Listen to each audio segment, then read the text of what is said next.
পৃথিবীতে একজন মানুষের দোয়া কবুল করে পৃথিবীতে একবার সূর্যকে থামিয়ে দেওয়া হয়েছে। সুবহানাল্লাহ কইতে মন চায় না? পৃথিবীতে একবার আল্লাহ সূর্যকে থামিয়ে দিয়েছিলেন। ইউসা বিন নুন দোয়া করেছেন, আল্লাহ তোমার ঘরকে কাফিরদের থেকে পুনরুদ্ধার করতে আমরা জিহাদের উদ্দেশ্যে এসেছি। সন্ধ্যা হয়ে যাচ্ছে, আমরা তোমার গোলাম, সূর্য তোমার গোলাম, সুতরাং সূর্যকে আদেশ করো সূর্য যেন থেমে যায়, সূর্য যেন থেমে যায়, আমরা যেন মসজিদে আকসাকে পুনরুদ্ধার করতে পারি। মুজাহিদদের এই তামান্না আল্লাহ কবুল করেছেন, সূর্যকে আল্লাহ থামিয়ে দিয়েছেন। সন্ধ্যা হওয়ার আগেই মুসলমানরা মসজিদে আকসা পুনরুদ্ধার করেছে। আল্লাহু আকবার। আল্লাহ মুসা নবীকে বললেন, ও নবী মুসা, তুমি তোমার উম্মত নিয়ে চলে যাও, ওই ফিলিস্তিনে মসজিদে আকসার আশেপাশের এলাকাটা দখল করে রেখেছে আমালেকা জালিম সম্প্রদায়। এখন যেমন ইসরায়েল আমেরিকা এরা যেমন পরাশক্তি, অস্ত্র শস্ত্র বেশি, সৈন্য বেশি, প্রযুক্তি তাদের ভালো, ওই সময় মুসা নবীর সময়ে দুনিয়াতে নাম্বার 1 পরাশক্তি ছিল আমালেকা সম্প্রদায়। সামরিক শক্তিতে তারা ছিল শক্তিশালী। মুসা নবীকে আল্লাহ বললেন, যাও আমালেকাদের বিরুদ্ধে জিহাদ করো, মসজিদে আকসা পুনরুদ্ধার করো। মুসা নবী বললেন, আল্লাহ হাউ ইজ ইট পসিবল, এটা কিভাবে সম্ভব? আমার এই উম্মত গুলো গরিব, ঠিক মতো খাইতে পারে না, খাবার দাবারই নাই, অস্ত্র শস্ত্র কিচ্ছু নাই, দুনিয়ার সুপার পাওয়ার আমালিকার সাথে কিভাবে আমরা গিয়ে জিহাদ করব? আল্লাহ বলেন, মুসা তুমি কেন ভয় পাও? বিজয় তো আমালিকাকে দিব না, ফেরেশতা পাঠায়া তোমার উম্মতকে আমি বিজয় দিব। শুনেন ঘটনাটা কোরআন থেকে শুনাই, সূরা মাঈদার 21 নম্বর আয়াত। মুসা নবী আল্লাহর কাছ থেকে এই আদেশ পাওয়ার পর তার উম্মতকে ডেকে বললেন, উম্মত শোনো। তিনি তার উম্মতকে বললেন, ইয়া কওমি দুখুলুল আরদাল মুকদ্দাসাতাল্লাতী কাতাবাল্লাহু লাকুম ওয়া লা তারতাদ্দু আলা আদবারিকুম ফাতানকালিবু খাসিরিন। মুসা নবী বললেন, হে আমার উম্মত, হে আমার সম্প্রদায়, শুনো, তোমরা এই পবিত্র ভূমিতে প্রবেশ করো, আল্লাতী কাতাবাল্লাহু লাকুম, যার বিজয় আল্লাহ তোমাদেরকে লিখে দিয়েছেন। সুবহানাল্লাহ, বাসায় গিয়ে বলিয়েন। আগেই বলে দিলেন বিজয়ের সুসংবাদ যেন ভয় না পায়, বললেন সুসংবাদ নাও, ওই মসজিদে আকসা আর তার আশপাশের এলাকার বিজয় আল্লাহ তোমাদেরকে দিবেন। চলো চলো চলো, জিহাদে চলো। তখন তার উম্মত বলেছিল, ক্বালু ইয়া মূসা ইন্না ফিহা কওমান জাব্বারিনা ইন্না লান নাদখুলাহা হাত্তা ইয়াখরুজু মিনহা ফাইন ইয়াখরুজু মিনহা ফাইন্না দাখিলুন। তারা বলেছিল, মূসা শোনো, এদের এত শক্তি, অস্ত্র শস্ত্র, সৈন্যরা অত্যন্ত প্রশিক্ষিত, তাদের সাথে যুদ্ধ করে আমরা পারবো না। আল্লাহ যদি এদেরকে নিজেই বের করে দেন, তারপরে খালি মাঠে আমরা গিয়া গোল দিব। অর্থাৎ আমরা জিহাদ ছাড়াই ফিলিস্তিনের ভূমি চাই, জিহাদ ছাড়াই মসজিদে আকসা চাই, কিন্তু জিহাদ ছাড়া কোনো অর্জন আসে? আল্লাহর তরফ থেকে আদেশ এসেছে জিহাদ করো, কিন্তু 2 জন মুসা নবীর উম্মতে থাকা 2 জন তাফসীরের মধ্যে এসেছে, মুফাসসিরগণ লিখেছেন এদের মধ্যে একজন ছিলেন ইউসা বিন নূন, আরেকজন ছিলেন কালবি।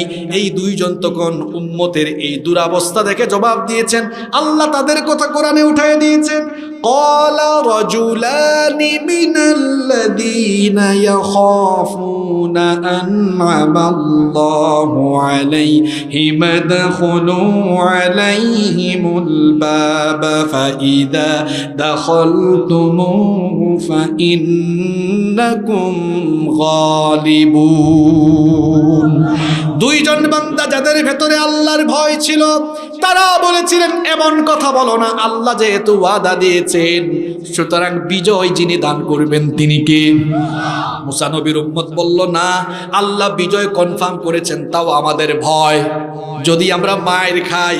তারা তখন মুসা নবীকে জবাব দিয়েছিল, তারা বলেছিল, ক্বালা ইয়া মূসা ইন্না লান নাদখুলাহা আবাদাম মা দামু ফিহা ফাযহাব আনতা ওয়া রাব্বুকা ফাকাতিলা ইন্না হাহুনা কাঈদুন। তারা বলল মুসা এরা থাকাকালীন আমরা যাব না, এদের সাথে যুদ্ধ করে আমরা পারবো না, কি শক্তি, এত অস্ত্র, এত ক্ষেপণাস্ত্র, আমরা যাব না। ফাযহাব আনতা ওয়া রাব্বুকা, তোমার আল্লাহ যেহেতু বলেছেন তুমি আর তোমার আল্লাহ যাও, দুইজনে গিয়ে যুদ্ধ করো আর আমরা এখানে দাঁড়ায় দাঁড়ায় দেখি। নাউযু বিল্লাহি মিন, আমাদের অবস্থাও যেন আজ মুসা নবীর উম্মতের মতোই হয়েছে। ফিলিস্তিনিরা তোমরা জিহাদ করো আর আমরা মুসলিম বিশ্বের রাষ্ট্রপ্রধান আর মুসলিম বিশ্বের মুসলমানরা আমরা তাকায় তাকায় দেখি আর মাঝে মাঝে একটু বিবৃতি আর ফেসবুকে লেখালেখি করি, ঠিক কি না? পরিণতি কি হয়েছে শোনেন। এরা বলেছে মুসা তুমি আর তোমার আল্লাহ যুদ্ধ করো, আমরা পারবো না। গজব এসেছে কার তরফ থেকে? কষ্ট হচ্ছে আপনাদের? গজব এসেছে কার তরফ থেকে? কি গজব দেওয়া হলো শোনেন।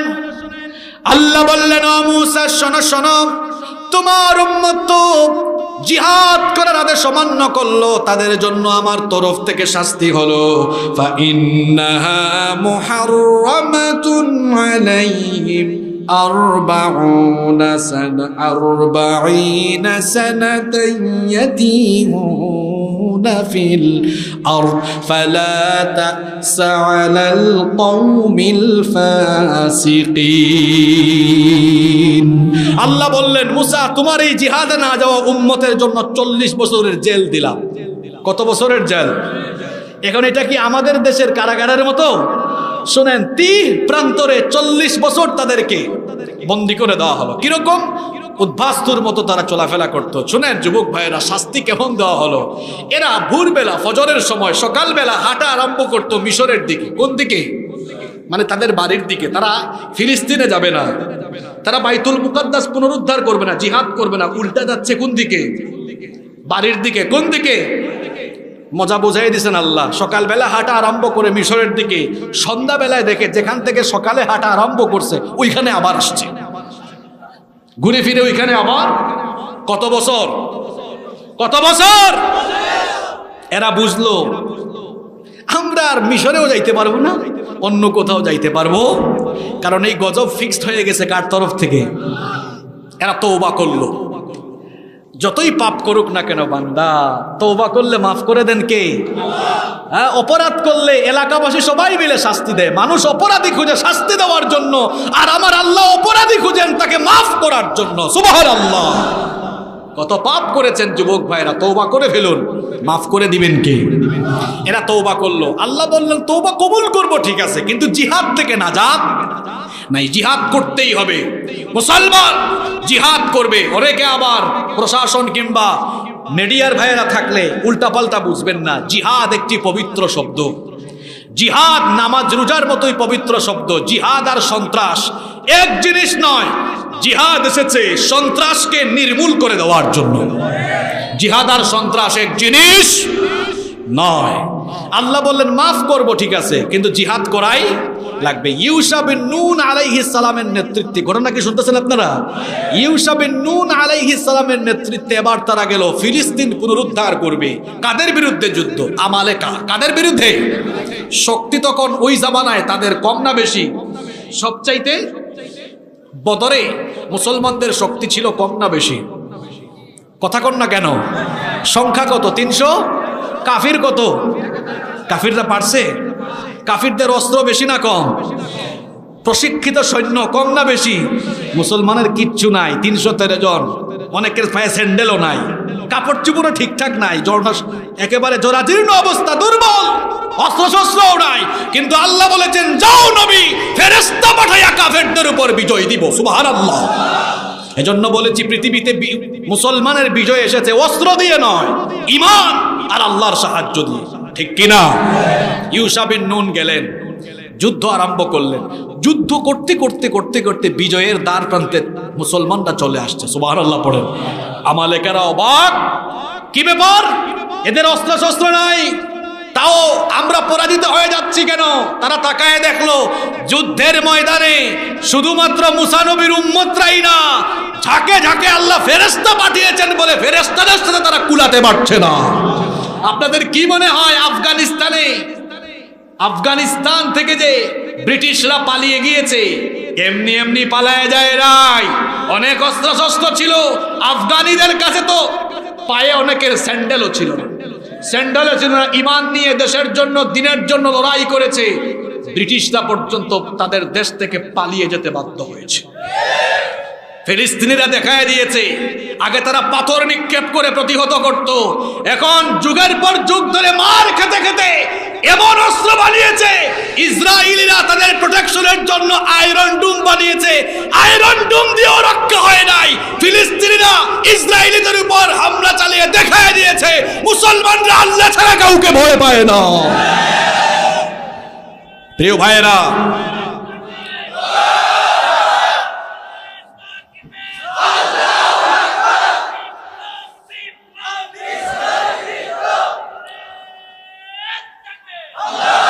প্রিয় ভাইয়েরা, ইউসা বিন নুন আলাইহিস সালাম গেলেন, মনে আছে তো ঘটনা, যুদ্ধ করতে করতে বিজয়ের দ্বার প্রান্তে। কিন্তু দিনটা ছিল জুমার দিন।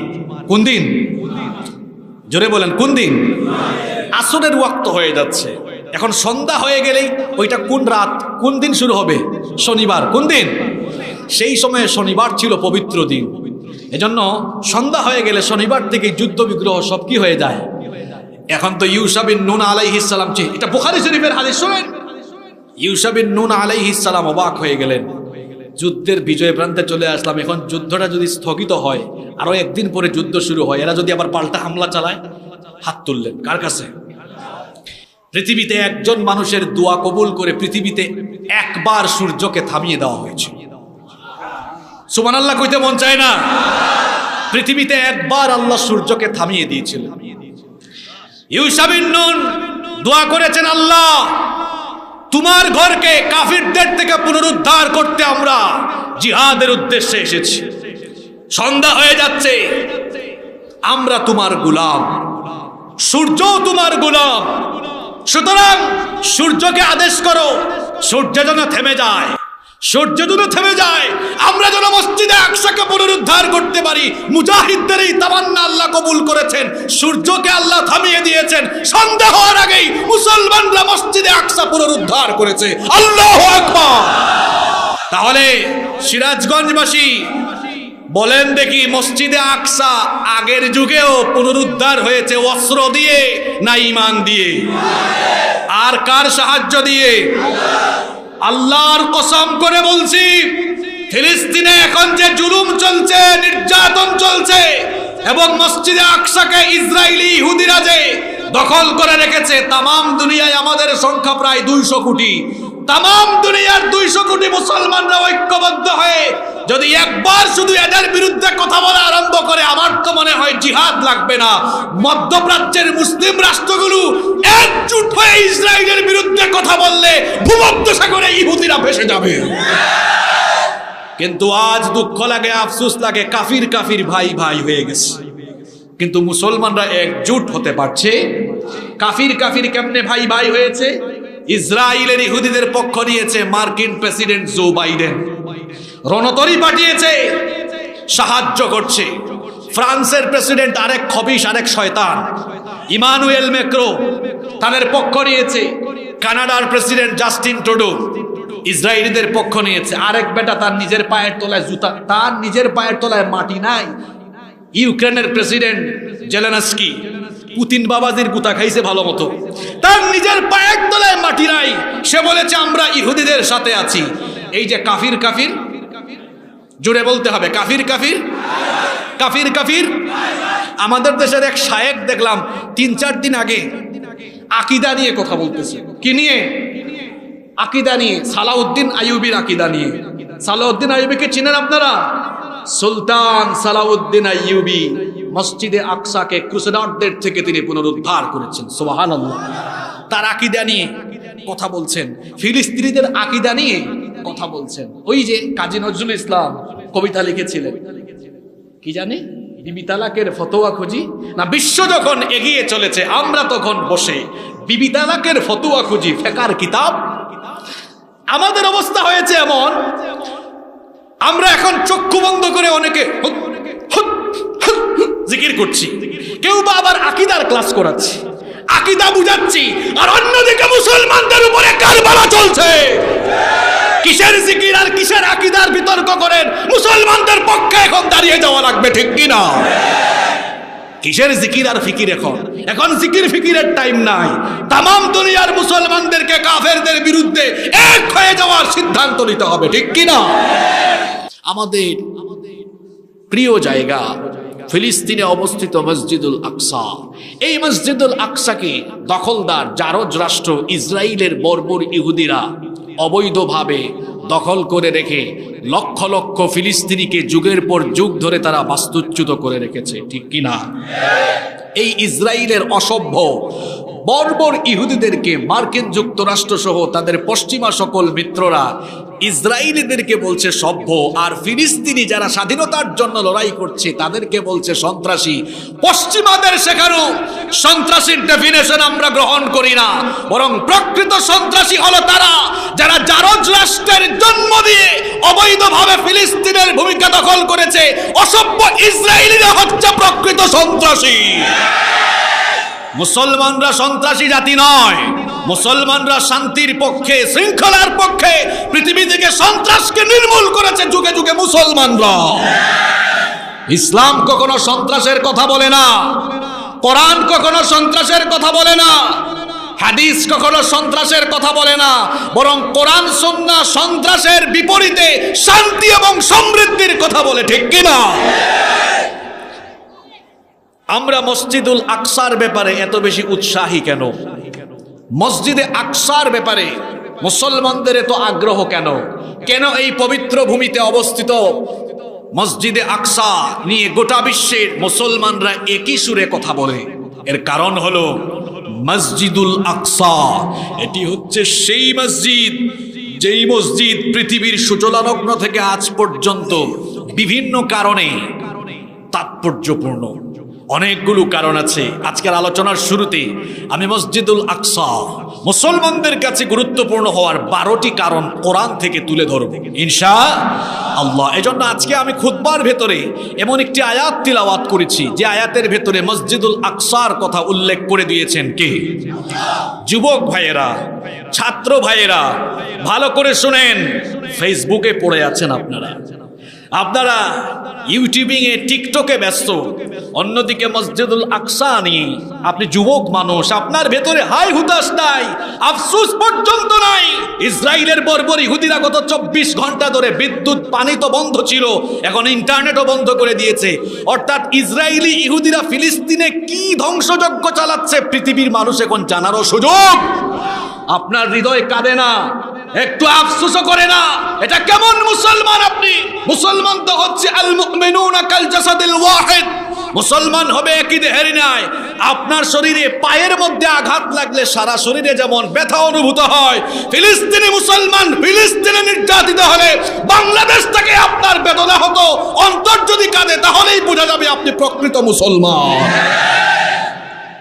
মসজিদে আকসা কেন আমাদের কাছে এত গুরুত্বপূর্ণ? আজকে কয়টা কারণ আপনাদেরকে শোনাবো, জোরে বলতে হবে কয়টা। ছাত্র এবং যুবক ভাইয়ের কাজ হলো নোট করা, একদম নোট করে নিয়ে যাবেন। এরপরে আজকের আলোচনা শেষে প্রত্যেকেই ফেসবুকের টাইমলাইনে পোস্ট করবেন যে এই 12টা কারণে মসজিদে আকসা আমাদের কাছে গুরুত্বপূর্ণ, বাকিদের কাছে দাওয়াত পৌঁছে যাবে ইনশাআল্লাহ। নাম্বার 1 শুরু করছি আমরা। মসজিদুল আকসা এটি হচ্ছে দুনিয়ায় নির্মিত দ্বিতীয় মসজিদ। সুবহানাল্লাহ পড়বেন না? এই দুনিয়াতে নির্মিত যত মসজিদ আছে সিরিয়াল অনুযায়ী মসজিদে আকসা হচ্ছে দ্বিতীয় নির্মিত মসজিদ। তাহলে আপনাদের প্রশ্ন আসতে পারে, হুজুর তাহলে প্রথম কোন মসজিদ নির্মাণ হয়েছে? কোন মসজিদ দুনিয়ায় সর্বপ্রথম নির্মাণ হয়েছে সেটা আমরা আল্লাহর কিতাব কোরআন থেকে জেনে নিব। আল্লাহর আকাশের নিচে জমিনের উপরে কোন ঘরটাকে রব্বুল আলামিন সর্বপ্রথম বানিয়েছেন?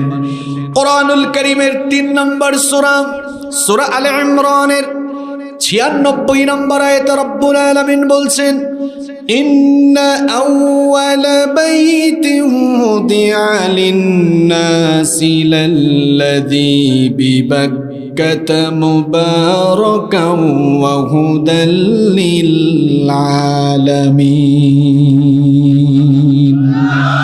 আল্লাহ তাআলা বলছেন নিশ্চয়ই মানুষের জন্য প্রথম যে ঘর নির্মিত হয়েছে সেটা বাক্কায় অবস্থিত। মক্কার আগের নাম হচ্ছে বাক্কা। আপনারা যখন হজ কিংবা উমরা করতে যাবেন তখন দেখবেন মক্কায় অনেকগুলো হোটেল আছে, হোটেলের নাম হচ্ছে বাক্কা হোটেল। হোটেলকে আরবিতে বলা হয় ফন্দুক। দেখবেন অনেক জায়গায় লেখা আছে ফন্দুক বাক্কা। অনেক রেস্টুরেন্ট আছে, রেস্টুরেন্টের নাম হচ্ছে বাক্কা রেস্টুরেন্ট। রেস্টুরেন্টের আরবি হলো মাতাম, মাতাম বাক্কা। তাহলে মক্কার আর একটা নাম হচ্ছে, জোরে বলতে হবে, মক্কার আর একটা নাম হচ্ছে। রব্বুল আলামিন বলছেন ইন্না আউওয়ালা বাইতিন উদিআ লিন-নাস, নিশ্চয়ই মানুষের জন্য প্রথম যে ঘর বানানো হয়েছে লাল্লাযী বিবাক্কা, সেটা বাক্কা অর্থাৎ মক্কা নগরীতে অবস্থিত। আর ওই ঘরটাকে রব্বুল আলামিন কেমন বানিয়েছেন আল্লাহ তাআলা বলছেন লাল্লাযী বিবাক্কাতা মুবারাকাও ওয়া হুদাল লিল আলামিন।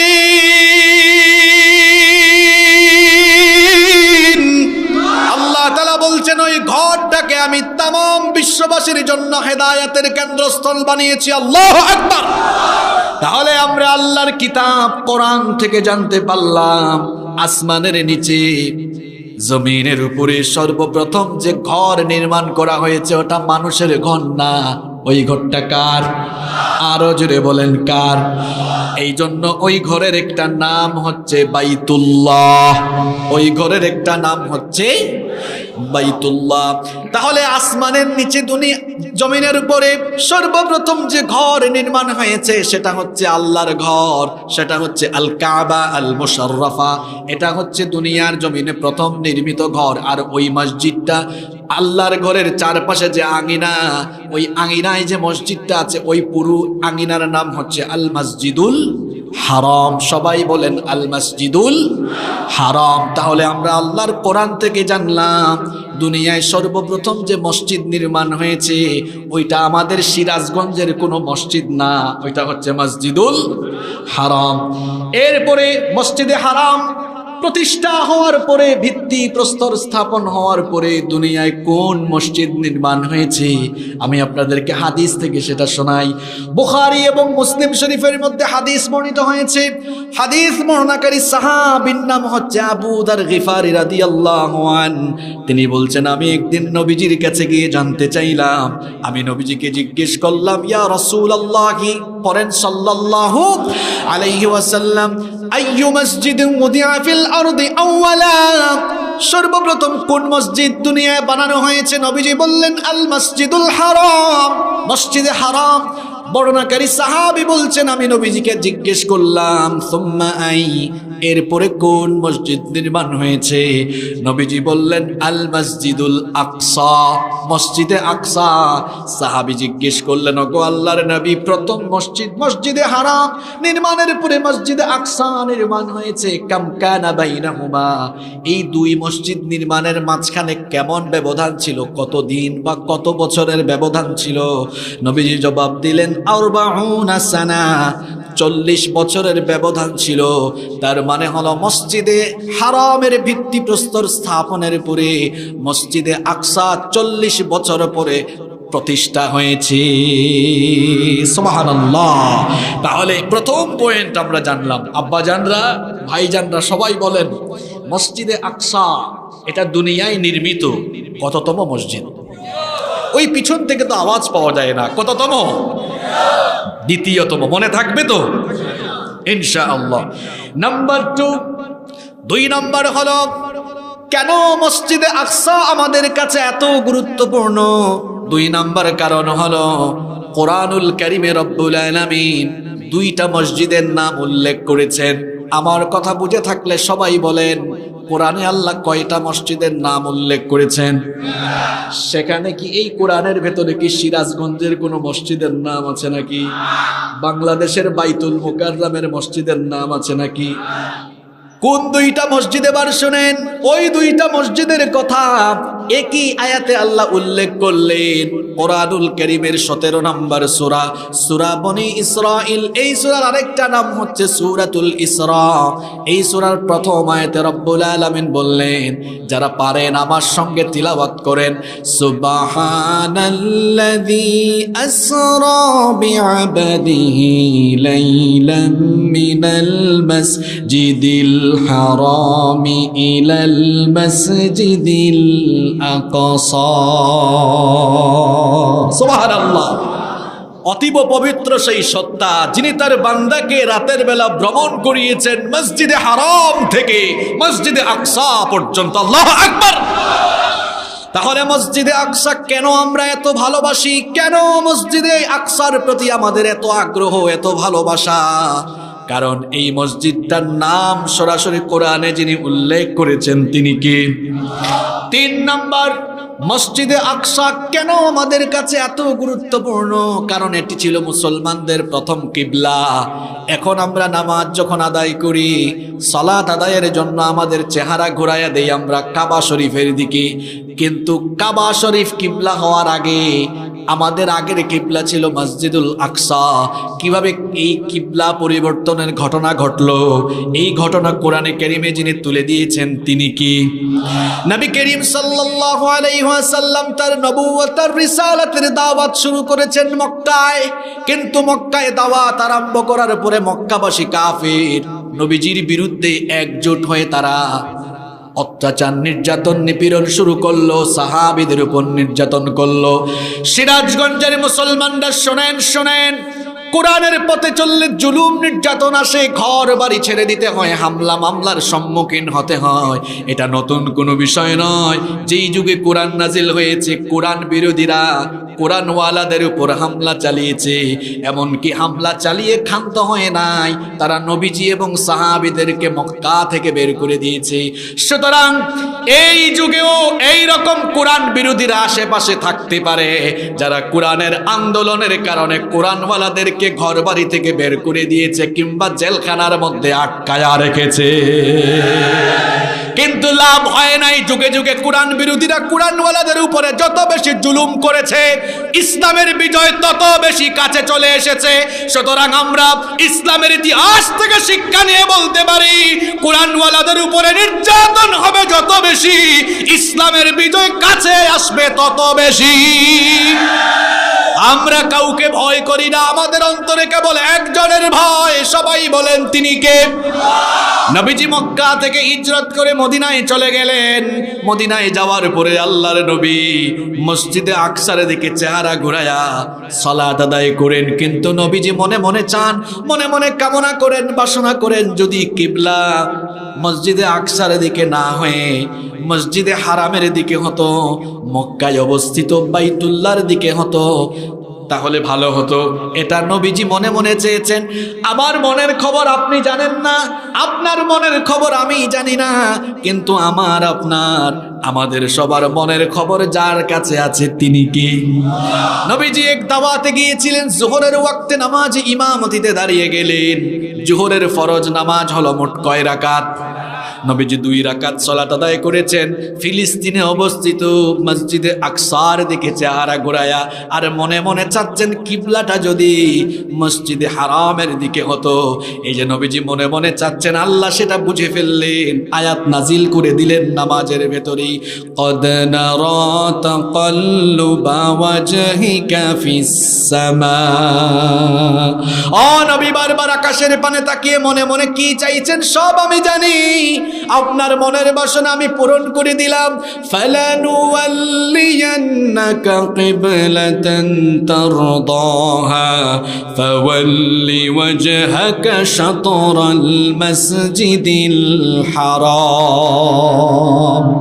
আপনার মনের আশা আমি পূরণ করে দিলাম, এক্ষুনি চেহারা বাইতুল মুকাদ্দাস থেকে ঘুরায়া বাইতুল্লাহর দিকে করে নেন। আল্লাহু আকবার। সুতরাং ইসরায়েলের বর্বর ইহুদি সহ পশ্চিমা বিশ্বের সকল কুফফার শক্তিকে বলতে চাই, আমাদের এই প্রাণের স্পন্দন পূর্ববর্তী কিবলার 1 ইঞ্চি জমিও তোমরা কেড়ে নিতে পারবে না ইনশাআল্লাহ। প্রিয় সিরাজগঞ্জবাসী, বলছিলাম ফিলিস্তিনের মসজিদে আকসার প্রতি আমাদের এত আগ্রহ কেন? কয়টা পয়েন্ট বলেছি? জোরে বলেন কয়টা? নাম্বার 4, 4 নাম্বার হলো এই মসজিদে আকসা, এই মসজিদটি হলো মেরাজের রাতে নবীজির বিরতি স্থল।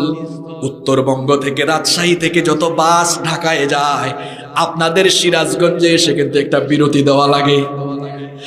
ঢাকায় যাওয়ার জন্য যেমন সিরাজগঞ্জে এসে থামাই লাগে, আপনারা কিন্তু ফিলিস্তিনের মতো,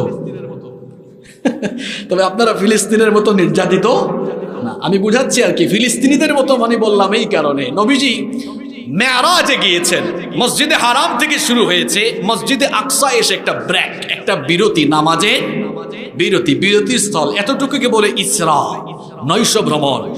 আর মসজিদে আকসা থেকে ঊর্ধ্বাকাশে ভ্রমণ, এটাকে বলে উরুজ বা মেরাজ। এটাকে বলে কি? মেরাজ। এই যে নবীজি মসজিদে হারাম থেকে মসজিদে আকসায় আসলেন, এই মসজিদে আকসাকে আবার আল্লাহ কোরআনে বরকতময় বললেন। আল্লাহ তাআলা কোরআনে বললেন, আল্লাযী বারাকনা হাওলাহু লিনুরিয়াহু মিন আয়াতিনা ইন্নাহু হুয়াস সামিউল বাসীর। কোরআনের মোট 5 জায়গায় আল্লাহ তাআলা ফিলিস্তিনের আশপাশের অঞ্চলকে আল আরদুল মুকাদ্দাসা, পবিত্র ভূমি বলেছেন, এটাকে বরকতময় ভূমি বলেছেন। সুবহানাল্লাহ। এটা বিরতি স্থল, এখানে নবীজি বিরতি দিয়েছেন, এখানে বিরতি দিয়েছেন। নাম্বার 5 নাম্বার হচ্ছে এই মসজিদে নবীজি সকল নবী রাসূলদের উপস্থিতিতে নামাজের ইমামতি করেছেন। সুবহানাল্লাহ কি বাড়িতে গিয়ে বলবেন নাকি? আল্লাহর নবী মসজিদে আকসায় মেরাজের রাতে আসলেন, যখন মসজিদে ঢুকলেন, জিবরিল বললেন, ওগো আল্লাহর হাবিব, পৃথিবীর প্রথম নবী, সব মানুষের বাপ, প্রথম নবী আদম আলাইহিস সালাম থেকে নিয়ে আপনার আগের নবী ঈসা ইবনে মারইয়াম পর্যন্ত সবাইকে আল্লাহ এখানে আপনার সম্মানে সমবেত করেছেন। নবীজি জানতে চাইলেন কেন আল্লাহ সমবেত করলেন। জিবরিল বললেন, এখন আপনি সালাত আদায় হবে। কেন হয়েছে বুঝাই দিচ্ছি, নামাজ আদায় হবে। আজকের এই নামাজে সবার বাবা আদম ইমাম হবেন না, জাতির পিতা ইব্রাহিম ইমাম হবেন না, উলুল আজমি মিনার রাসূল মুসা আলাইহিস সালাম ইমাম হবেন না, সাইয়েদনা ঈসা রূহুল্লাহ ইমাম হবেন না। আল্লাহ তাআলা চাইছেন সব নবী রাসূলদের উপস্থিতিতে আপনি আখেরি নবী, আপনাকে আল্লাহ নামাজের ইমাম এজন্য বানাতে চান। আল্লাহ তাআলা দুনিয়ার প্রথম থেকে আপনার আগের নবী পর্যন্ত সকল নবী রাসূলদের ইমামুল মুরসালিন, ইমাম আল্লাহ আপনাকে বানাতে চান। তাহলে নবীজিকে সকল নবী রাসূলদের ইমাম বানিয়ে দেওয়া হয়েছে। যেই মসজিদে নামাজ আদায় করি সেই মসজিদের নাম হলো মসজিদুল, আর জুড়ে বলেন মসজিদুল। নাম্বার 6 নম্বর হলো 3টা মসজিদে ইবাদতের উদ্দেশ্যে সফর করা যায়। নবীজি বলেছেন, এই হাদিসটি বুখারী এবং মুসলিম শরীফে বর্ণিত হয়েছে। সাইয়্যিদুল মুহাদ্দিসিন, সর্বাধিক হাদিস বর্ণনাকারী সাহাবী আবু হুরায়রা রাদিয়াল্লাহু আনহু হাদিসটি বর্ণনা করেছেন। তিনি বলেছেন, নবী করিম সাল্লাল্লাহু আলাইহি ওয়াসাল্লাম বলেছেন, লা তাশুদ্দুর রিহালু ইল্লা ইলা 3 মাসাজিদ।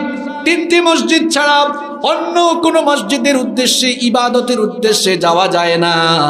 1 নাম্বার হচ্ছে মসজিদুল হারাম, 2 নাম্বার হচ্ছে মসজিদুন নববী, নবীজির মসজিদ যেটাকে আমরা বলি মসজিদে নববী, 3 নাম্বার হচ্ছে আল মসজিদুল আকসা, মসজিদে আকসা। এই 3 মসজিদে ইবাদতের উদ্দেশ্যে যাওয়া যায়। অন্যান্য মসজিদগুলোতে ড্রয়িং আনার জন্য, ডিজাইন আনার জন্য যেতে পারেন, কোনো অসুবিধা নেই। তাহলে মসজিদে আকসা হলো সেই গুরুত্বপূর্ণ মসজিদ যেখানে ইবাদতের উদ্দেশ্যে সফর করা যায়। কিন্তু দুর্ভাগ্য মুসলমানদের জন্য, মুসলমানরা মক্কায় যেতে পারে, মদিনায় যেতে পারে, কিন্তু মসজিদে আকসায় আমরা যাওয়া তো দূরের কথা, ফিলিস্তিনিরাই ঠিকঠাক মতো ঢুকতে পারে। তবে আমরা বলবো, অচিরেই বিশ্বের মুসলমান ঐক্যবদ্ধ হয়ে মসজিদে আকসাকে মুক্ত করে, পুনরুদ্ধার করে আমরা সেখানে মনের স্বাদ মিটিয়ে সালাত আদায় করবো ইনশাআল্লাহ। সম্মানিত উপস্থিতি, প্রিয় সিরাজগঞ্জবাসী, 7 নম্বর পয়েন্ট বলছি, মসজিদে আকসা কেন গুরুত্বপূর্ণ। 7 নম্বর কারণ বলছি, এটা এমন মসজিদ এই মসজিদ কিন্তু সিরাজগঞ্জের অন্যান্য মসজিদ বা জুমা মসজিদের মতো সাধারণ মসজিদ নয়। 3টা মসজিদে নামাজের সওয়াব অনেক বেশি। যেমন নামাজ আদায় করা, নামাজ ফরজ করা হয়েছে জামাতের সঙ্গে, একাকী নামাজ আদায়ের চাইতে জামাতে নামাজ আদায় করলে কত গুণ সওয়াব বেশি? মাশাআল্লাহ, সব জানেন আপনারা কত গুণ? 27 গুণ সওয়াব বেশি।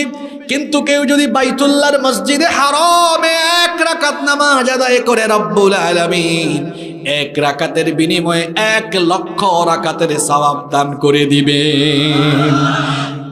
আর নবীজির মসজিদ, মসজিদে হারাম, মসজিদে নববী, মসজিদে নববীতে কেউ যদি নামাজ আদায় করে, কোন রিওয়ায়াতে এসেছে 50,000 রাকাতের সওয়াব দেওয়া হবে।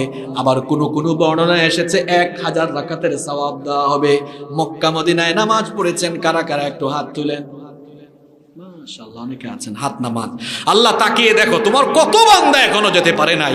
আল্লাহ যারা তোমার ঘরের মেহমান হয়নি, তুমি তোমার খাস রহমত দিয়ে সবাইকে তোমার ঘরের মেহমান বানিয়ে দাও। এত আস্তে আমিন বললেন? আপনারা কি মসজিদে হারামে নবীজির রওজা শরীফের কাছে যেতে চান না? কারা কারা যেতে চান আল্লাহ তাআলাকে দেখায় দেন। আল্লাহ সবার হাতগুলোকে, মনোবাসনাকে কবুল করে নাও, বলেন আমিন। হাতগুলো নামান। মসজিদে হারামে নামাজের সওয়াব বলেছি, মসজিদে নববীতে নামাজের সওয়াব বলেছি। 3 নাম্বার হলো মসজিদে আকসা। এই মসজিদে যে 1 রাকাত নামাজ আদায় করবে, কোন হাদিসে এসেছে 500 রাকাতের সমান সওয়াব দেওয়া হবে। কোন হাদিসে এসেছে মসজিদে নববীর 4 ভাগের 1 ভাগ, অর্থাৎ 1000 রাকাতের 4 ভাগের 1 ভাগ হয় 250 রাকাত। তার মানে 500 বা 250 রাকাতের সওয়াব দিয়ে দেওয়া হবে। কেন মসজিদে আকসা আমাদের কাছে এত গুরুত্বপূর্ণ? ছাত্র ভাইয়েরা, যুবক ভাইয়েরা, বুঝতে পারছেন তো আপনারা? নাম্বার 8 নাম্বার হলো মসজিদে আকসা। এটি হচ্ছে হারামাইন শরীফাইন, অর্থাৎ মক্কা মদিনার পরে আমাদের কাছে অতীব গুরুত্বপূর্ণ পবিত্র জায়গা। এজন্য মসজিদে আকসার প্রতি আমাদের ভালোবাসা কম না বেশি? আরো জোরে বলেন, কম না বেশি? নাম্বার 9 নাম্বার হচ্ছে এই মসজিদে আকসা। এটি হচ্ছে সেই মসজিদ, এই মসজিদে অসংখ্য নবী এবং রাসূলদের, এই মসজিদের আশেপাশে অসংখ্য নবী এবং রাসূলের জন্ম হয়েছে। হাজার হাজার নবী রাসূলের জন্ম হয়েছে এই আরদুল মুকদ্দাসায়। যেমন এখানে এসেছেন, এখানেই জন্ম নিয়েছেন জাতির পিতা। আমাদের জাতির পিতাকে তিনি কি নিজে নিজে জাতির পিতা দাবি করেছেন নাকি? আল্লাহ তাআলা কোরআনে বলেছেন মিল্লাত আবিকুম ইব্রাহিম। আল্লাহ বলছেন আমি তোমাদের জাতির পিতা বানালাম ইব্রাহিম আলাইহিস সালামকে। আর জাতির পিতা তিনি এমনি এমনি হন নাই। জাতির পিতা হওয়ার জন্য আগুনের কুণ্ডুলিতে তাকে পরীক্ষা দেওয়া লাগছে, ঠিক কিনা? এমনি এমনি জাতির পিতা হন নাই। ইমানের পরীক্ষা দেওয়ার কারণে নমরুদ তাকে অগ্নিকুণ্ডে নিক্ষিপ্ত করেছে। ইমানের পরীক্ষা অনেক বেশি দিয়েছেন। আল্লাহ তাআলা ইব্রাহিম আলাইহিস সালামকে ওই মসজিদে আকসার আশেপাশেই পাঠিয়েছেন। এরপরে সেখানেই জন্ম হয়েছে সাইয়েদনা ইয়াকুব আলাইহিস সালামের। এখানেই এসেছেন সাইয়েদনা দাউদ আলাইহিস সালাম, তার ছেলে সুলাইমান আলাইহিস সালাম। মুসা নবীর জন্ম ফিলিস্তিনের আশেপাশে হয় নাই, কিন্তু এখানেই হিজরত করে শেষে এসেছিলেন এবং তার কবর এই বাইতুল মুকাদ্দাসের আশেপাশে আছে না নাই? এইভাবে করে হাজার হাজার নবী রাসূলের আগমনের স্থান হলো এই মসজিদে আকসার আশপাশের এলাকা। এই জন্য মসজিদে আকসার প্রতি আমাদের ভালোবাসা কম না বেশি? নাম্বার 10 নাম্বার হচ্ছে এই মসজিদকে আমরা এজন্যই ভালোবাসি কারণ এই মসজিদে আকসার আশপাশ থেকেই নবুয়তের দাওয়াত গোটা পৃথিবীব্যাপী ছড়িয়ে গিয়েছে। নাম্বার 11 নাম্বার হচ্ছে এটি সেই মসজিদ, এই মসজিদের ভিত্তি স্থাপন দুনিয়ার সাধারণ কোনো মানুষ করে নাই। এই যে আপনাদের এলাকায় একটা মসজিদ হয়েছে, আরো সামনে হবে অনেকগুলো ইনশাআল্লাহ। আমরা মসজিদের ভিত্তিপ্রস্তর স্থাপন করি। এই যে দুনিয়ার প্রথম মসজিদ মসজিদে হারাম, এটার ভিত্তিপ্রস্তর মানুষের হাত দিয়ে হয় নাই, বরং মসজিদে হারামের ভিত্তিপ্রস্তর আল্লাহ ফেরেশতাদের মাধ্যমে স্থাপন করিয়েছেন। এরপরে সাইয়েদনা ইব্রাহিম আলাইহিস সালামকে আল্লাহ আদেশ দিয়েছিলেন, আল্লাহ জায়গাটা দেখায় দিয়েছিলেন, এখানেই পুনর্নির্মাণ করো। তিনি তার ছেলেকে নিয়ে বাপ বেটা দুজন মিলে কাবা শরীফের মসজিদে হারামের কাবা ঘরের রিকনস্ট্রাকশন পুনর্নির্মাণের কাজ তারা করেছিলেন।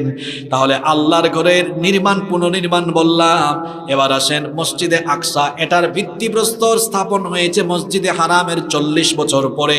আর আল্লাহ তাআলা ওই মসজিদের ভিত্তিপ্রস্তর স্থাপন করিয়েছেন আমাদের বাপ দিয়ে, সাইয়েদিনা আদম আলাইহিস সালামের হাত দিয়ে এই মসজিদের ভিত্তিপ্রস্তর স্থাপন হয়েছে।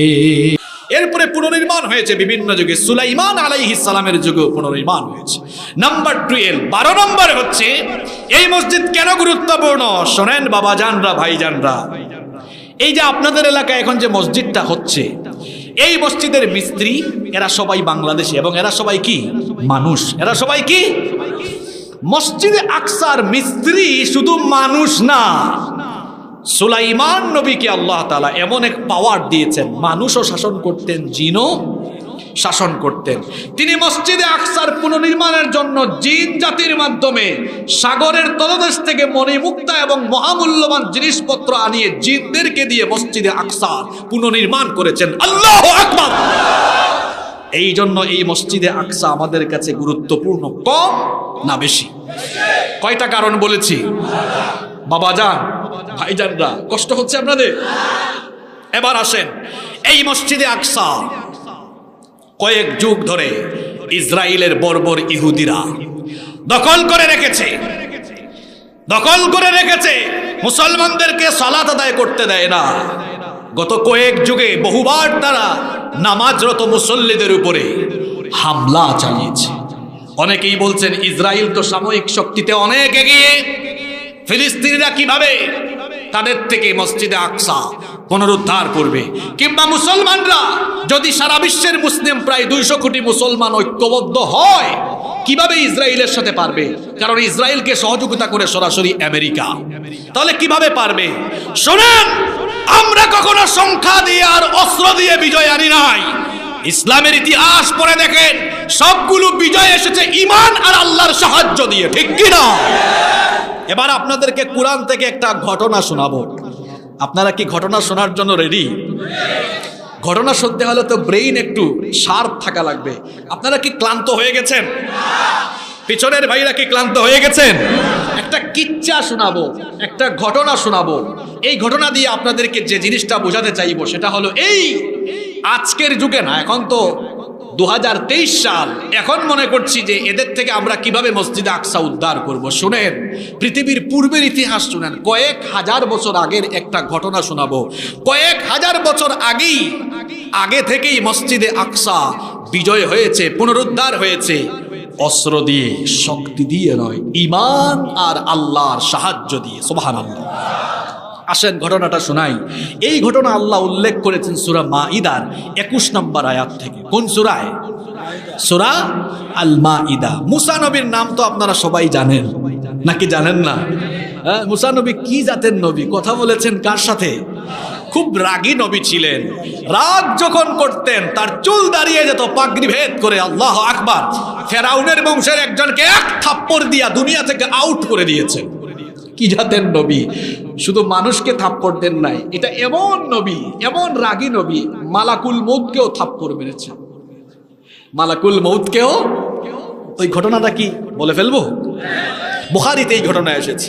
মালাকুল মউত এসেছেন মুসা নবীর কাছে। মুসা নবী বললেন, আপনি কি? আপনাকে চিনলাম না। আমারে চিনেন না? আমি মালাকুল মউত। বুঝলাম কেন এসেছেন।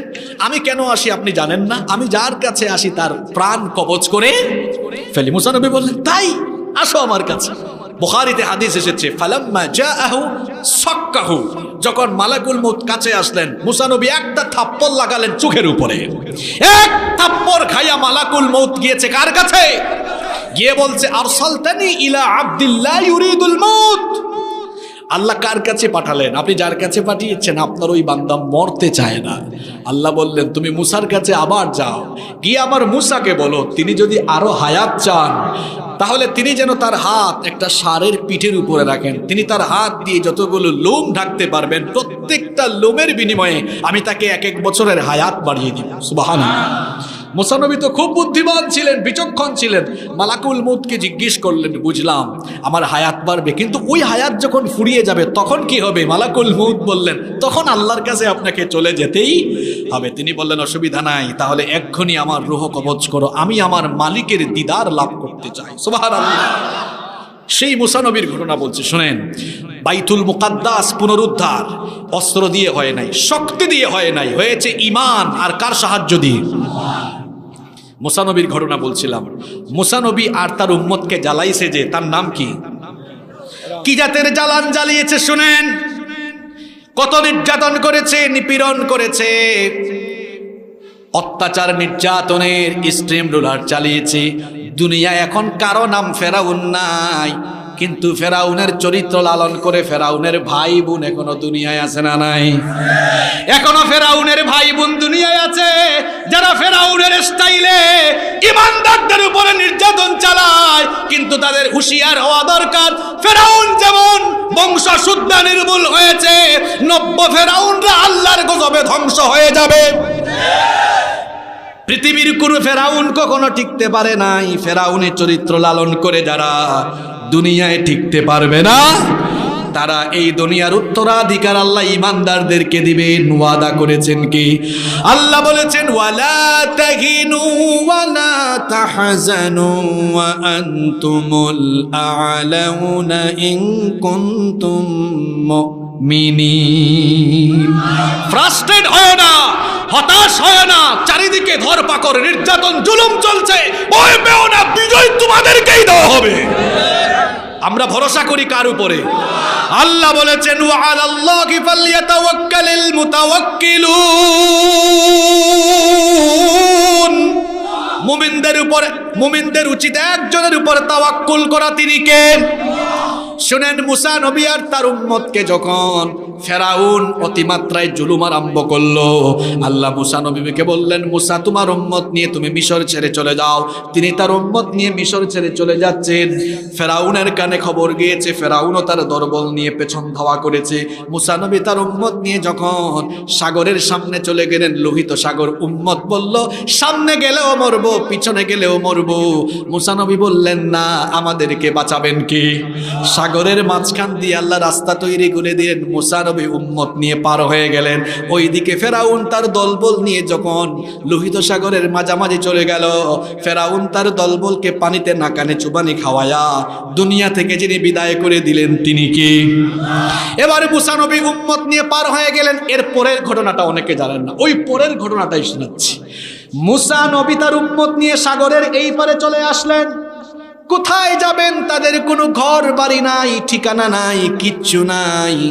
আল্লাহ মুসা নবীকে বললেন, ও নবী মুসা, তুমি তোমার উম্মত নিয়ে চলে যাও। ওই ফিলিস্তিনে মসজিদে আকসার আশেপাশের এলাকাটা দখল করে রেখেছে আমালেকা জালিম সম্প্রদায়। এখন যেমন ইসরায়েল, আমেরিকা, এরা যেমন পরাশক্তি, অস্ত্র শস্ত্র বেশি, সৈন্য বেশি, প্রযুক্তি তাদের ভালো। ওই সময় মুসা নবীর সময়ে দুনিয়াতে নাম্বার 1 পরাশক্তি ছিল আমালেকা সম্প্রদায়। সামরিক শক্তিতে তারা ছিল শক্তিশালী। মুসা নবীকে আল্লাহ বললেন, যাও আমালেকাদের বিরুদ্ধে জিহাদ করো, মসজিদে আকসা পুনরুদ্ধার করো। মুসা নবী বললেন, আল্লাহ, হাউ ইজ ইট পসিবল? এটা কিভাবে সম্ভব? আমার এই উম্মতগুলো গরিব, ঠিক মতো খাইতে পারে না, খাবার দাবারই নাই, অস্ত্র শস্ত্র কিচ্ছু নাই, দুনিয়ার সুপার পাওয়ার আমালিকার সাথে কিভাবে আমরা গিয়ে জিহাদ করব? আল্লাহ বলেন, মুসা তুমি কেন ভয় পাও? বিজয় তো আমালিকাকে দিব না, ফেরেশতা পাঠাইয়া তোমার উম্মতকে আমি বিজয় দিব। শুনেন ঘটনাটা কোরআন থেকে শুনাই, সূরা মাঈদার 21 নম্বর আয়াত। মুসা নবী আল্লাহর কাছ থেকে এই আদেশ পাওয়ার পর তার উম্মতকে ডেকে বললেন, উম্মত শোনো। তিনি তার উম্মতকে বললেন, ইয়া কওমি দুখুলুল আরদাল মুকদ্দাসাতাল্লাতী কাতাবাল্লাহু লাকুম ওয়া লা তারতাদ্দু আলা আদবারিকুম ফাতানকালিবু খাসিরিন। মুসা নবী বললেন, হে আমার উম্মত, হে আমার সম্প্রদায়, শুনো, তোমরা এই পবিত্র ভূমিতে প্রবেশ করো, আল্লাতী কাতাবাল্লাহু লাকুম, যার বিজয় আল্লাহ তোমাদেরকে লিখে দিয়েছেন। সুবহানাল্লাহ, বাসায় গিয়ে বলিয়েন, আগেই বলে দিলেন বিজয়ের সুসংবাদ যেন ভয় না পায়, বললেন সুসংবাদ নাও, ওই মসজিদে আকসা আর তার আশপাশের এলাকার বিজয় আল্লাহ তোমাদেরকে দিবেন, চলো চলো চলো জিহাদে চলো।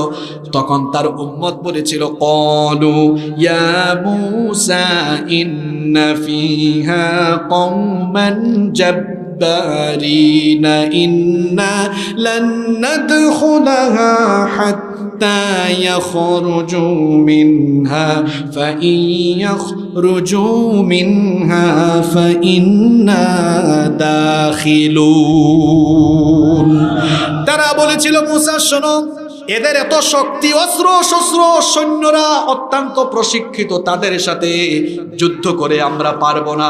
আল্লাহ যদি এদেরকে নিজেই বের করে দেন, তারপরে খালি মাঠে আমরা গিয়া গোল দিব। অর্থাৎ আমরা জিহাদ ছাড়াই ফিলিস্তিনের ভূমি চাই, জিহাদ ছাড়াই মসজিদে আকসা চাই, কিন্তু জিহাদ ছাড়া কোনো অর্জন আসে? আল্লাহর তরফ থেকে আদেশ এসেছে জিহাদ করো, কিন্তু দুইজন মুসা নবীর উম্মতে থাকা দুইজন তাফসীরের মধ্যে এসেছে, মুফাসসিরগণ লিখেছেন এদের মধ্যে একজন ছিলেন ইউশা বিন নূন, আরেকজন ছিলেন কালবি। এই দুইজন তখন উম্মতের এই দুরবস্থা দেখে জবাব দিয়েছেন, আল্লাহ তাদের কথা কোরআনে উঠিয়ে দিয়েছেন, ক্বালা রাজুলানি মিনাল্লাযীনা ইয়াখাফুনা আন'আমাল্লাহু আলাইহিম আদখুলু আলাইহিমুল বাবা ফাইদা দাখালতুমুহু ফাইন্নাকুম গালিবুন। দুইজন বান্দা যাদের ভেতরে আল্লাহর ভয় ছিল, তারা বলেছিলেন এমন কথা বলো না, আল্লাহ যেহেতু ওয়াদা দিয়েছেন, সুতরাং বিজয় যিনি দান করবেন তিনি কে? মুসা নবীর উম্মত বলল, না, আল্লাহ বিজয় কনফার্ম করেছেন, তাও আমাদের ভয়, যদি আমরা মায়ের খাই। তারা তখন মুসা নবীকে জবাব দিয়েছিল, তারা বলেছিল, ক্বালা ইয়া মূসা ইন্না লান নাদখুলাহা আবাদাম মা দামু ফিহা ফাযহাব আনতা ওয়া রাব্বুকা ফাকাতিলা ইন্না হাহুনা কাঈদুন। তারা বলল, মূসা এরা থাকাকালীন আমরা যাব না, এদের সাথে যুদ্ধ করে আমরা পারবো না, কি শক্তি, এত অস্ত্র, এত ক্ষেপণাস্ত্র, আমরা যাব না। ফাযহাব আনতা ওয়া রাব্বুকা, তোমার আল্লাহ যেহেতু বলেছেন, তুমি আর তোমার আল্লাহ যাও, দুইজনে গিয়ে যুদ্ধ করো, আর আমরা এখানে দাঁড়ায় দাঁড়ায় দেখি। নাউযু বিল্লাহি মিন। আমাদের অবস্থাও যেন আজ মুসা নবীর উম্মতের মতোই হয়েছে। ফিলিস্তিনিরা তোমরা জিহাদ করো, আর আমরা মুসলিম বিশ্বের রাষ্ট্রপ্রধান আর মুসলিম বিশ্বের মুসলমানরা আমরা তাকায় তাকায় দেখি, আর মাঝে মাঝে একটু বিবৃতি আর ফেসবুকে লেখালেখি করি, ঠিক কিনা? পরিণতি কি হয়েছে শোনেন। এরা বলেছে, মুসা তুমি আর তোমার আল্লাহ যুদ্ধ করো, আমরা পারবো না।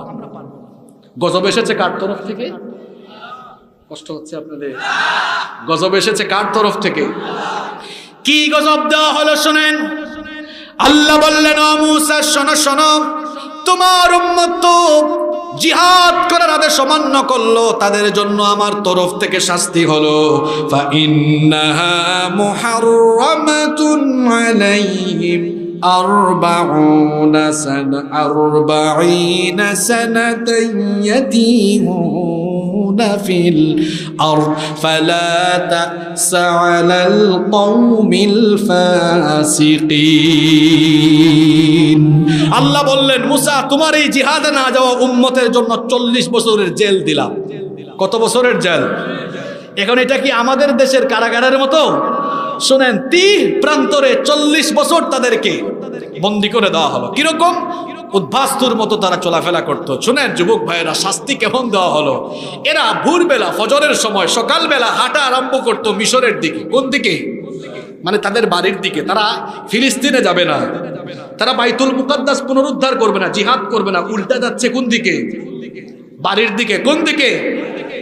মজা বোঝাই দিয়েছেন আল্লাহ। সকালবেলা হাঁটা আরম্ভ করে মিশরের দিকে, সন্ধ্যাবেলায় দেখে যেখান থেকে সকালে হাঁটা আরম্ভ করছে ওইখানে আবার আসছে, ঘুরে ফিরে ওইখানে আবার। কত বছর? কত বছর? এরা বুঝলো আমরা আর মিশরেও যাইতে পারবো না, অন্য কোথাও যাইতে পারবো, কারণ এই গজব ফিক্সড হয়ে গেছে কার তরফ থেকে? এরা তওবা করলো। যতই পাপ করুক না কেন বান্দা, তওবা করলে মাফ করে দেন কে? হ্যাঁ, অপরাধ করলে এলাকাবাসী সবাই মিলে শাস্তি দেয়। মানুষ অপরাধী খুঁজে শাস্তি দেওয়ার জন্য, আর আমার আল্লাহ অপরাধী খুঁজেন তাকে মাফ করার জন্য। সুবহানাল্লাহ। কত পাপ করেছেন যুবক ভাইরা, তওবা করে ফেলুন, মাফ করে দিবেন কে? এরা তওবা করলো, আল্লাহ বললেন তওবা কবুল করব, ঠিক আছে, কিন্তু জিহাদ থেকে নাজাত নাই, জিহাদ করতেই হবে। মুসলমান জিহাদ করবে। অনেকে আবার প্রশাসন কিংবা মিডিয়ার ভাইয়েরা থাকলে উল্টাপাল্টা বুঝবেন না। জিহাদ একটি পবিত্র শব্দ। জিহাদ নামাজ রোজার মতোই পবিত্র শব্দ। জিহাদ আর সন্ত্রাস এক জিনিস নয়। জিহাদ এসেছে সন্ত্রাসকে নির্মূল করে দেওয়ার জন্য। জিহাদ আর সন্ত্রাস এক জিনিস নয়। আল্লাহ বললেন মাফ করব, ঠিক আছে, কিন্তু জিহাদ করাই লাগবে। ইউশা বিন নুন আলাইহিস সালামের নেতৃত্বে, ঘটনা কি শুনতেছেন আপনারা? ইউশা বিন নুন আলাইহিস সালামের নেতৃত্বে এবার তারা গেল ফিলিস্তিন পুনরুদ্ধার করবে। কাদের বিরুদ্ধে যুদ্ধ? আমালেকা। কাদের বিরুদ্ধে? শক্তি তখন ওই জামানায় তাদের কম না বেশি? সবচাইতে বদরে মুসলমানদের শক্তি ছিল কম না বেশি? কথা কন না কেন? সংখ্যা কত? 300। কাফির কত? কাফিররা পারছে? কাফিরদের অস্ত্র বেশি না কম? প্রশিক্ষিত সৈন্য কম না বেশি? মুসলমানের কিচ্ছু নাই, 313 জন। অনেকের পায়ে স্যান্ডেলও নাই, কাপড় চুপড়ও ঠিকঠাক নাই, একেবারে জরাজীর্ণ অবস্থা, দুর্বল, অস্ত্রশস্ত্রও নাই। কিন্তু আল্লাহ বলেছেন যাও নবী, ফেরেশতা পাঠাইয়া কাফেরদের উপর বিজয় দিব। সুবহানাল্লাহ। এজন্য বলেছি পৃথিবীতে মুসলমানের বিজয় এসেছে অস্ত্র দিয়ে নয়, ঈমান আর আল্লাহর সাহায্য দিয়ে, ঠিক কিনা? ইউশা বিন নুন গেলেন, যুদ্ধ আরম্ভ করলেন। যুদ্ধ করতে করতে করতে করতে বিজয়ের দ্বার প্রান্তে মুসলমানরা চলে আসছে। সুবহানাল্লাহ পড়েন। আমালেকারা অবাক, কি ব্যাপার, এদের অস্ত্র শস্ত্র নাই, তাও আমরা পরাজিত হয়ে যাচ্ছি কেন? তারা তাকায় দেখলো যুদ্ধের ময়দানে শুধুমাত্র মুসা নবীর উম্মতরাই না, ঝাঁকে ঝাঁকে আল্লাহ ফেরেশতা পাঠিয়েছেন বলে ফেরেশতাদের সাথে তারা কুলাতে পারছে না। আপনাদের কি মনে হয় আফগানিস্তান থেকে যে ব্রিটিশরা পালিয়ে গিয়েছে এমনি এমনি পালায় যায় নাই? অনেক অস্ত্র শস্ত্র ছিল আফগানিদের কাছে, তো পায়ে অনেকের স্যান্ডেলও ছিল না, ঈমান নিয়ে দেশের জন্য দিনের জন্য লড়াই করেছে। ব্রিটিশরা পর্যন্ত তাদের দেশ থেকে পালিয়ে যেতে বাধ্য হয়েছে। ফিলিস্তিনিরা দেখায় দিয়েছে, আগে তারা পাথর নিক্ষেপ করে প্রতিহত করত, এখন যুগের পর যুগ ধরে মার খেতে খেতে এমন অস্ত্র বানিয়েছে। ইসরায়েলিরা তাদের প্রোটেকশনের জন্য আয়রন ডুম বানিয়েছে, আয়রন ডুম দিয়েও রক্ষা হয় নাই। ফিলিস্তিনিরা ইসরায়েলিদের উপর হামলা চালিয়ে দেখায় দিয়েছে মুসলমানরা আল্লাহ ছাড়া কাউকে ভয় পায় না। প্রিয় ভাইয়েরা,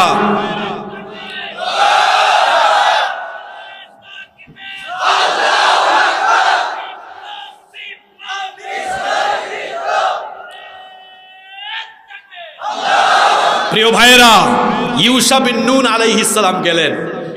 মনে আছে তো ঘটনা?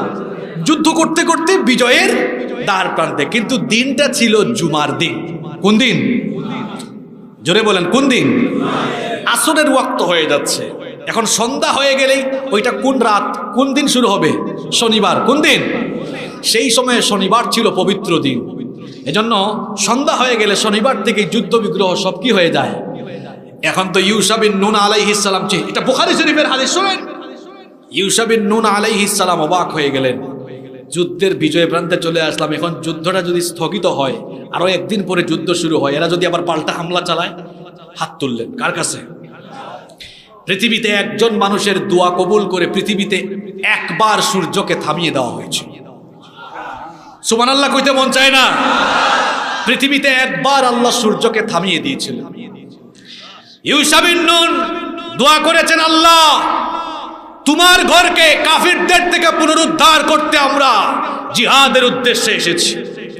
সন্ধ্যা হয়ে যাচ্ছে, আমরা তোমার গোলাম, সূর্য তোমার গোলাম, সুতরাং সূর্যকে আদেশ করো সূর্য যেন থেমে যায়, সূর্য যেন থেমে যায়, আমরা যেন মসজিদে আকসাকে পুনরুদ্ধার করতে পারি। মুজাহিদদের এই তামান্না আল্লাহ কবুল করেছেন, সূর্যকে আল্লাহ থামিয়ে দিয়েছেন। সন্ধ্যা হওয়ার আগেই মুসলমানরা মসজিদে আকসা পুনরুদ্ধার করেছে। আল্লাহু আকবার। তাহলে সিরাজগঞ্জবাসী, বলেন দেখি, মসজিদে আকসা আগের যুগেও পুনরুদ্ধার হয়েছে অস্ত্র দিয়ে না ঈমান দিয়ে? আর কার সাহায্য দিয়ে? আল্লাহর কসম করে বলছি, ফিলিস্তিনে এখন যে জুলুম চলছে, নির্যাতন চলছে, এবং মসজিদে আকসাকে ইসরায়েলি ইহুদিরা যে দখল করে রেখেছে, তামাম দুনিয়ায় আমাদের সংখ্যা প্রায় 200 কোটি।